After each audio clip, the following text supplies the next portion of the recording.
A day that was supposed to be full of joy and celebrations quickly turned deadly as hundreds of children were exposed to a chemical weapon. In the chaos that ensued, lives were lost. And the reason for the attack in the first place? Money. A rival business suffering financially decided that drastic measures would need to be taken in order to increase their profits. But things went horribly wrong. And with what happened in South Africa in these last 2 weeks, this tragedy brings to light, once again, many societal issues. This is the case of the Throb Nightclub tragedy.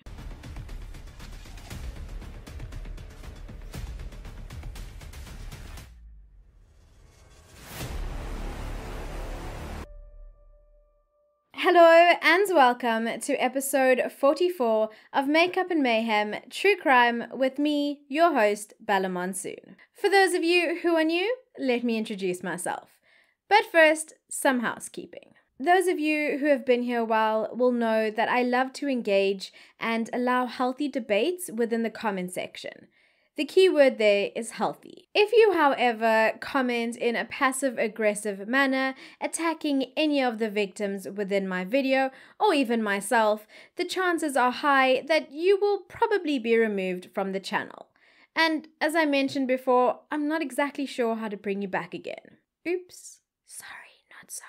At the end of the day, I want to foster a healthy and safe space for open and kind communication between people from around the globe. And for the most part, that's exactly what's been happening here. As someone who is incredibly familiar with the mental health sphere, I do this not only for the mental health and well-being of the individuals and the families that I speak about, should they stumble upon this video, but for my fellow subscribers. And of course, myself. So if you're not okay and on board with how I run my channel, and it's completely okay if you aren't, then I will wish you the absolute best in all of your journeys. But if you're still keen on being a part of the Bellaboo family, then I'm sure you already know that I'm incredibly grateful and happy that you're here. So let's get on to it. Here it is in a nutshell. I'm a mental health professional who just so happens to be obsessed with makeup, true crime, and uncovering the motives that drive people to do what they do. So what this means is that every single week I post a brand new video looking at a real-life crime from a psychological viewpoint. During these episodes, I also try to share psychological knowledge and concepts that you may or may not be aware of in an easy-to-understand format. So if all of that sounds like something that is right up your alley, then please do consider subscribing and joining the Bellaboo family. But if you're more a fan of podcasts, no worries, I got you covered. You can find me on all major streaming channels for my sister podcast, Murder and Mayhem South African True Crime. Just a quick disclaimer for today's episode. Today's episode contains material citing the loss of young lives. As always, I mean absolutely no disrespect to the victims nor their families. The purpose of this video is purely to shed further light on this shocking crime while spreading awareness about the psychological nature of the narrative.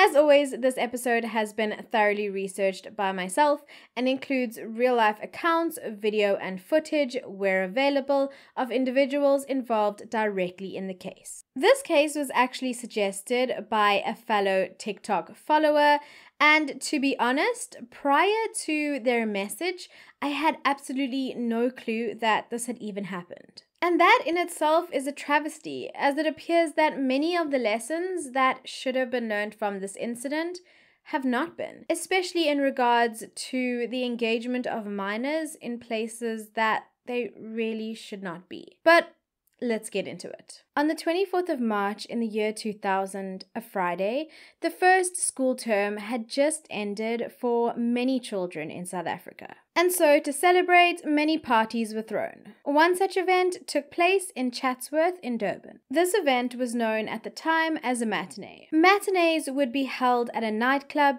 and would operate for a short period of time during the day, usually between 1 p.m. and 5 p.m. These events would be much cheaper than the nighttime events, and thus they attracted a much younger crowd, often underage. So they were basically the equivalent of a house party. The event I'm about to discuss was taking place at the Throb Nightclub in Fragrance Street, Chatsworth, in Durban, KwaZulu-Natal. Chatsworth is an area in the south of Durban. During the 1950s, the South African government at the time established the area as a way to segregate the Indian population and create a buffer between the white suburbs of the north and the black townships of the south. Under apartheid, it was classified as an Indian township. To this day, it is populated by individuals of Indian Asian descent. During the years of the past, the Indian population fought hard for access to education. This area in particular became a place for movement,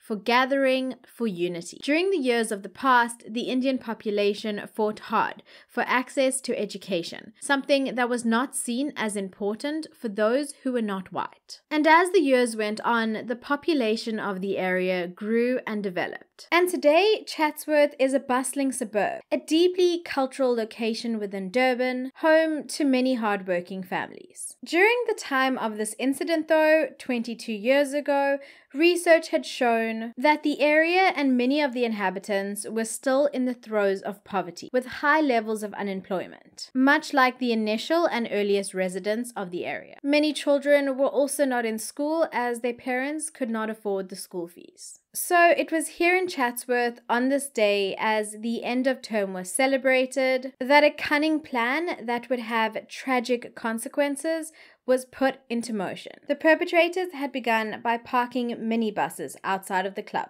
And the plan?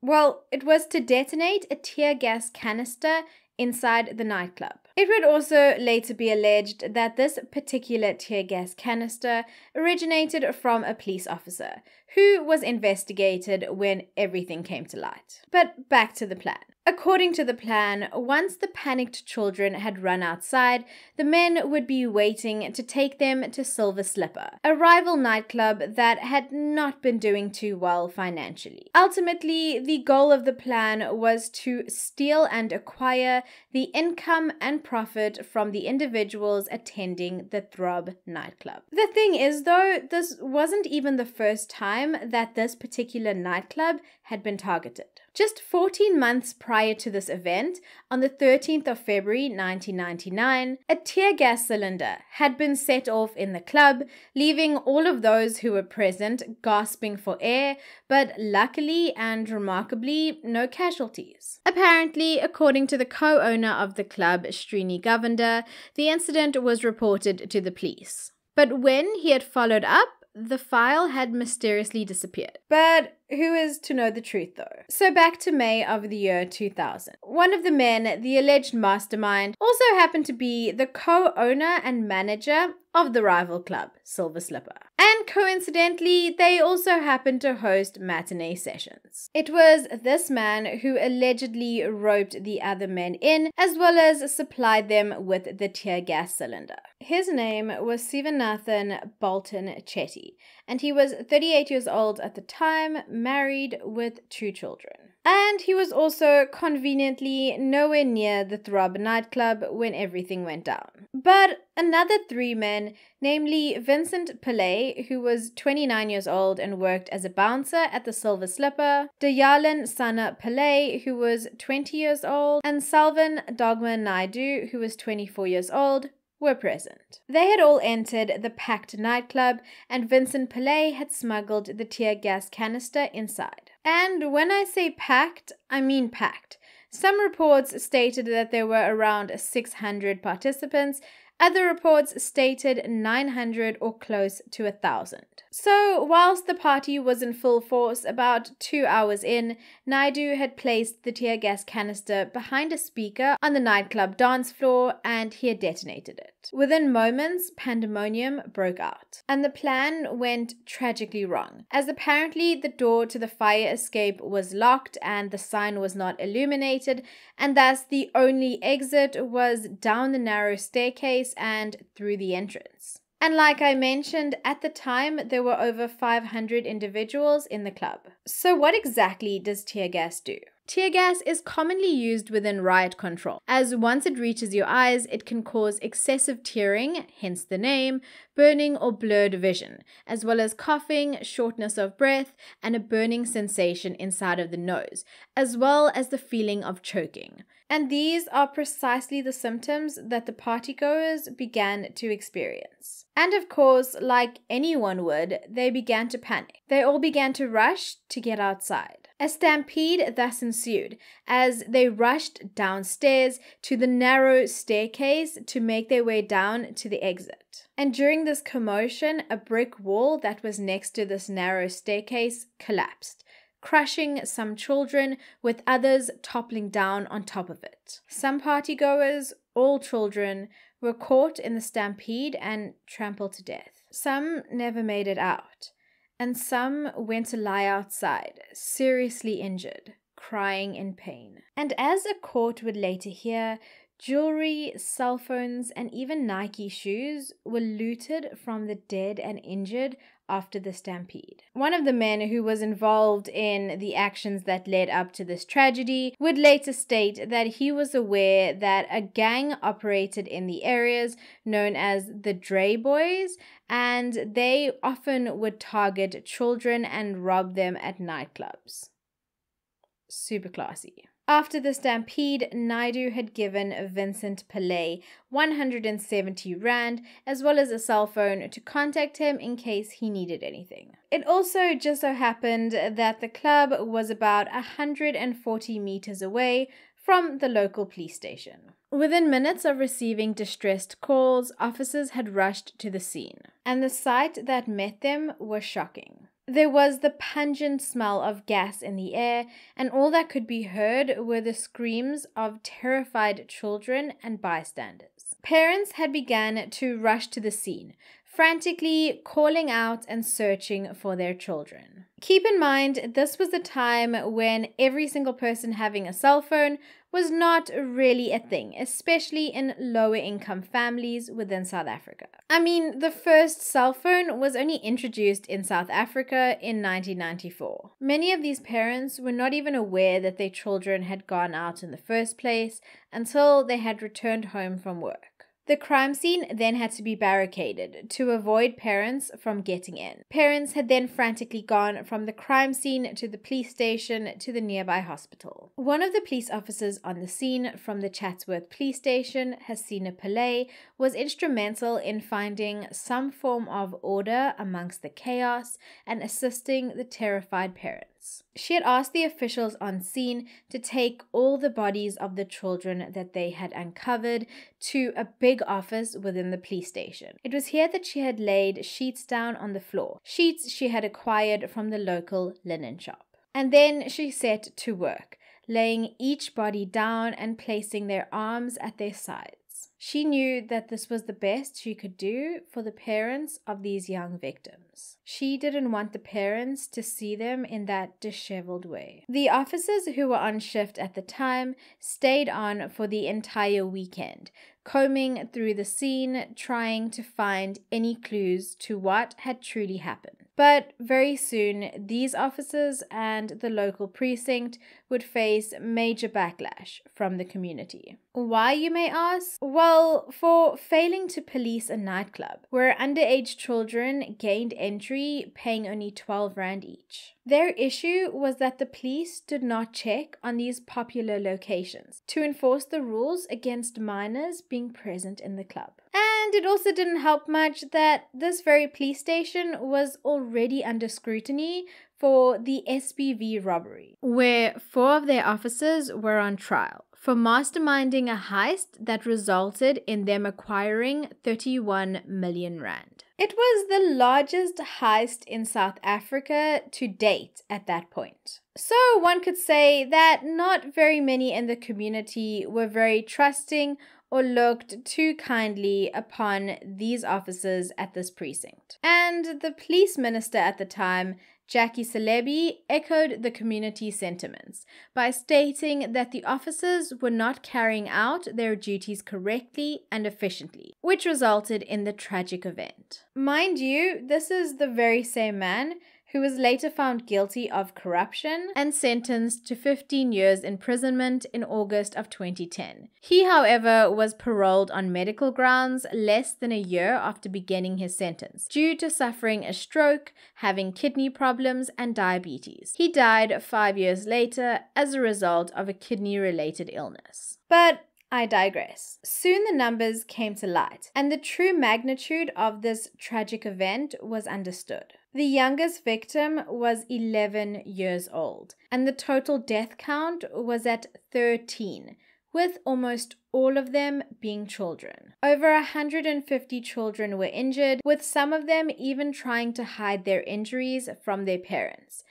I'm assuming to avoid getting into trouble. The injured parties suffered mainly cuts, respiratory problems, and head injuries. One of the male victims, Rory Subramani, was 15 years old at the time, and he died a hero. After getting out, he had returned to help more children, but on one of his loops back into the club, the wall had collapsed upon him, breaking his neck and ending his life. But he was not the only victim. Mahasivan Nolan Pillay was 17 years old at the time and was in secondary school. Sumaya Kudus was 15 years old at the time and a grade 11 pupil. Leosha Felicia Saramuthu was 14 years old at the time and a grade 10 student. Chantal Madurai was 16 years old and a grade 11 student. Jadine Mahonlal was 11 years old, the youngest victim, and she was only in grade 7 at the time. Vanishri Karan Pillay was 15 years old at the time and in grade 11. Sumaya Jetam and Preston Premsing were 13 years old. Sumeshan Govender was only 12. Guresha Naidu and Priyan Gavansamy were 15 years old at the time. Junaid Ghaffur was 18 years old and he died while saving the lives of other children. 13 innocent lives lost. The community were outraged, and it would soon become apparent that one of their own, or a few of their own, were to blame. Sivanathan Chetty handed himself over to the police on Saturday morning. This came about after he was allegedly identified by one of the other men involved, Dayalan Pillay, who was 20 years old at the time. Pillay ended up providing evidence for the state in return for indemnity against prosecution. Chetty, along with the other two men involved, Vincent Pillay and Selvin Naidu, were then arrested. Dayalan Pillay maintained that he had only accompanied the accused. As I mentioned, he had turned state witness, but this was apparently only after having been stabbed and beaten up in prison whilst awaiting trial. He, however, was later acquitted of all charges. He had gone on to say, "I am very sorry for the families of the children, but it wasn't meant to happen the way it did. I'd like to ask for forgiveness and to be part of the Chatsworth community again." The three remaining men, Pillay, Naidu, and Chetty, had decided to abandon their bail applications after outraged protesters chanting and carrying placards had broken through a metal fence surrounding the court. These men decided that they were safer in police custody. They also struggled to find legal representation due to their pariah status within the community, as you can imagine. As the dust settled, police were left to ascertain the exact timeline of events. According to documentation that I read, there was also a large emphasis placed upon ensuring that the injured pupils who were highly traumatized received psychological treatment as soon as possible. This psychological intervention was also essential, as many of the individuals would need to be interviewed in order to paint the full picture of the horrific day. This psychological intervention was also essential, as many of the individuals would need to be interviewed in order to put together the pieces of this horrific day. And so, for many, life continued. It was 1 year after the tragic event that the case was heard in the Durban High Court. Judge Jan Hugo presided over the case. Many of the witnesses who testified during the trial were teenagers who had either been badly injured in the stampede or who had witnessed the death of their peers. During this trial, it was even alleged by Chetty's own son that he had been in the club along with his cousins, Chetty's nieces and nephews, that very day, but the group of them had made it out unharmed. However, that story later came under scrutiny as facts given from his account changed over time. Many believed that he was just trying to prove that his father was not involved in this plan. During the state witness Dayalan Pilay's testimony, he had said that Chetty knew about the effects of the tear gas canister because Chetty had been a police reservist. Vincent Pillay and Salvan Naidu had corroborated Dayalan's statements, going as far to also state that Chetty had called for Dayalan's death, claiming he could not be trusted to be kept quiet. Naidu claimed that he had been offered 5,000 rand and a gun to silence Dayalan. Chetty repeatedly shook his head and smiled while Pillay was testifying. And in a strange turn of events, the other co-owner of Silver Slipper, Gani Naidu, was apparently linked to the notorious Chatsworth gang, the Dre Boys, who are known for their drug dealing and stealing. Some members allegedly also have a tattoo on their arm, a GFS, standing for Gani's Fighting Soldiers. Apparently, Vincent Pillay, who worked for the Silver Slipper, as I earlier mentioned, also admitted to having such a tattoo. But no matter how far I searched, I wasn't able to find any pictures or information to back that up, so who knows. Whilst in prison awaiting the trial, both Pillay and Naidu were attacked and stabbed, allegedly by a member of a gang. Now, whether there is truth to that and a link to the GFS or the Dre Boys, we cannot know for sure. I'm just giving you the facts that I've heard and read about. Chetty, whilst giving testimony, also refuted claims that had been made. That he had bribed Vincent Pillay's father with 70,000 rand and a bag of Mandrax tablets to stop Vincent from becoming state witness. It was also argued in court that he had sent the three men off to Umkamas with relatives as he realized the police search was getting closer to him.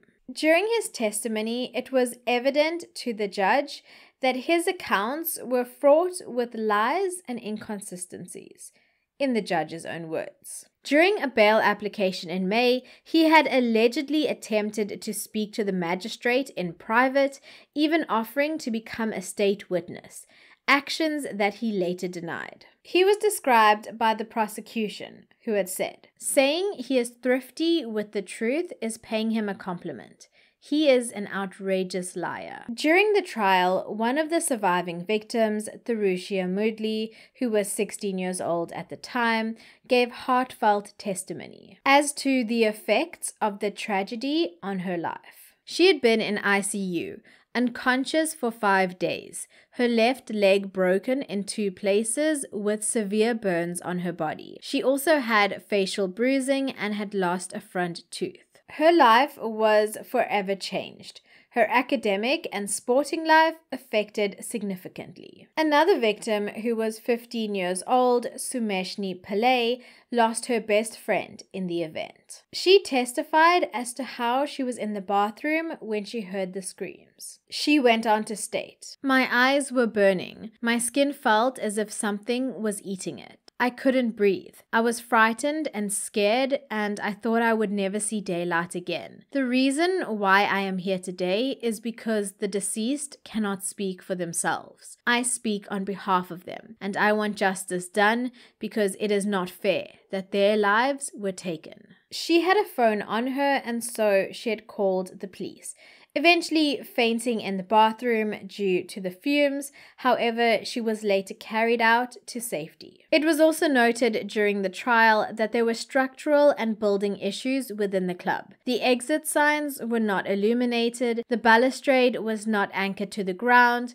and the wall that had collapsed did not comply with building regulations. Taking all the testimony into account, and after careful deliberation, Judge Hugo handed down the harshest sentence ever given at the time for culpable homicide. All 4 men had initially pleaded not guilty. As I mentioned, Dayalan Tyrant Pillay had turned state witness and he was acquitted of all charges. The remaining 3 men, Naidu, Pillay, and Chetty, had all pleaded not guilty. The 3 men, however, were convicted on 13 counts of culpable homicide, 56 counts of common assault, and 1 count of illegal possession of tear gas. They were originally charged with murder and assault to do grievous bodily harm. Sivanathan Chetty was sentenced to 19.5 years in prison. Vincent Pillay and Salvan Dogman Naidu were each sentenced to 15 years and a further 6 months each for illegal possession of tear gas. They received a lesser sentence, as the judge felt they acted not on their own but on Chetty's orders, and they were of low intellect, believing Chetty's narrative that no one would be hurt. Judge Hugo had said, "Nothing this court can say or do can bring back the people who died, but this court can send out a message that this act of violence will not be tolerated." The community, however, were hoping for longer sentences for all of the men involved. Some of the community were not pleased with the sentence, calling for a more harsh and longer term. But exactly the opposite was put into motion. During an appeal, the sentences of Pillay and Naidu were reduced to 6 years and 6 months. After the appeal court found that while the palpable anger of the community from which the victims came is entirely justified and fully understandable, it was a strong mitigating factor that the 2 appellants were economically vulnerable and exploited by Chetty, who requisitioned them to place and activate the tear gas canister. Salvan Naidu, who was a former security guard, and Vincent Pillay, who was the bouncer at the Silver Slipper, were both from working-class families who lived in small council flats. Due to their intellectual abilities, they were unable to find work, so their income was limited, and they were motivated by the allure of quick and easy money. Naidu Pillay and Dayalan Pillay were also living together at the time when Chetty had approached them to commit the act. Dayalan Pillay was best friends at the time with Salvan Naidu, who was Vincent Pillay's cousin. The group were therefore quite familiar with one another. In December of 2004, Vincent Pillay was granted an early release from prison. And in February of 2005, Salvan Naidu was also granted an early release from Mzuntu prison. They had served around 5 years each. Naidu's whereabouts are unknown, and Pillay has declined any interviews with the media,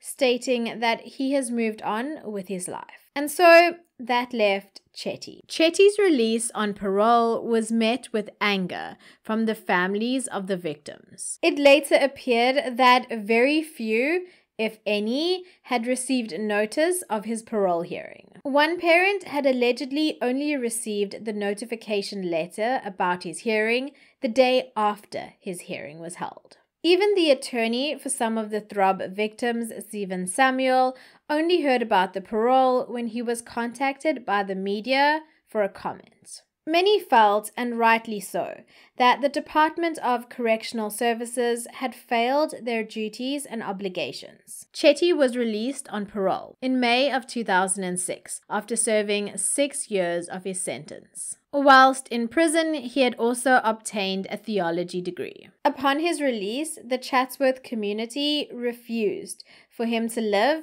back in the area, and so he had moved to Pietermaritzburg with his family. He is now apparently a taxi owner who is also involved in the church youth department. He stated that he was haunted by the incident and wanted to do community work to make up for his actions. In a statement read through his attorney, he had said, "I want to take this opportunity to publicly apologize to all those who were directly and indirectly affected by the Throb incident. I apologize to the families whose children lost their lives in the stampede. I am remorseful for my actions and am willing to do any kind of community work to make up for what has happened and to create a more peaceful society for all. I have spent the minimum time required according to my sentence and have been rehabilitated. I wish to return to society to be with my wife and kids, and I plan to start a new life and put the past behind me. He then went on to state that he wanted closure, and he blamed the media for reopening old wounds every time they covered memorial events or anniversaries of the tragic day. On a side note, I think it's interesting for the convicted perpetrator of a crime to have this extreme desire for no one to speak about their actions in a bid to help them to move on. Look, I get it. People can change and perhaps see the wrong in the actions that they have been a part of. But at the end of the day, the damage has been done. Lives have been lost, and in this case, as a direct result of his actions. And there's no road back from that. Imagine telling the families of victims to stop dredging up the incident that changed their lives, that you caused, because you want to move on. There is no expiry date on grief. So I had a comment on a video of a case I had covered on my TikTok account the other day, basically asking me why I was still talking about an incident that occurred a decade ago. Upon further inspection, it turned out that the person who commented was actually the partner of the perpetrator of that crime and murder, might I add. And yes, that person was also their partner at the time of the crime. That fact aside though, the point I'm trying to get across is that history matters. It allows us to understand what led to the present moment, and it allows us to understand not only our country, our homeland, but ourselves. And most importantly, history should aid us in learning from the mistakes of the past. However, it is evident after seeing the latest tragedy within South Africa, namely the loss of 21 young lives in a tavern, that much work needs to be done. If you're in South Africa, I'm pretty sure by now you would have heard about the Enyobeni Tavern tragedy. If not, I actually covered it last week on my TikTok account, so here's what you missed. 21 young people between the ages of 14 and 20 inexplicably and tragically have passed on in a tavern in the Eastern Cape. 17 of these people were minors, and the youngest victim was only 13 years old. There is so much speculation regarding the incident, but here's what we do know and what has been confirmed. This past weekend, the Enyobeni Tavern, an allegedly popular hangout spot for so many underage children, hosted an event to celebrate the end of exams. The invitation had promised free Wi-Fi and photo shoots, rounds of alcohol, and a good time. It also made mention of the term kuzofiwa. This is a slang term for "it's going to be a great time." However, a more direct translation, there is going to be death. The wording on that invitation foreshadowed the tragic events that were to unfold. Video footage and photos from earlier in the night showcased the sheer number of people who turned out for this event. But before the night was over, things turned deadly. The victims' bodies were found slumped over chairs and couches, or on the floor in a circle. There were no signs of visible injuries. Like I said, there is no known cause of death yet, but forensic investigators were dispatched to the scene, and bodies have been sent to Cape Town for further and faster forensic analysis to determine the cause of death. Once the news hit the media, it went international, and there have been so many rumors and speculation around what has happened. Some people believe poisonous gas was used. Other statements say that a bouncer prohibited people from exiting the club. Another account says that the hookah pipe was laced. And of course, there are the rumors that this was part of a darker and nefarious plan. This tragic event has also raised important issues regarding children being exposed and allowed into such environments. And many have directed the blame to the parents of these victims. Regardless, please be respectful to the friends and families of the victims. No one wants to or should be subjected to seeing photos of their loved ones deceased being shared online for clickbait or views. This investigation is open and pending and has garnered attention from our Police Minister, Becky Cele. Do stick around though, as I'll be sure to update you as soon as more information comes to light that has been confirmed by reputable and trusted sources. The common occurrence of youth as young as 11 years old in places that are largely reserved for adults and those of age has unfortunately not changed. And there are many parties at blame. Within the Enyobeni tragedy, the parents of the children were largely placed at the center of the blame. And I totally understand the community's reasoning for those beliefs, but there's so much more to it. Firstly, it is the responsibility of establishments to ensure that they only let in the correct crowd, i.e. those over the age of 18. But unfortunately, in a world where money is often the ruling belief system, this seemingly common and ethical principle is often lost. As it was evident within the Throb tragedy, money was to blame, essentially. And of course, reckless behavior. But the root of this issue was financial gain.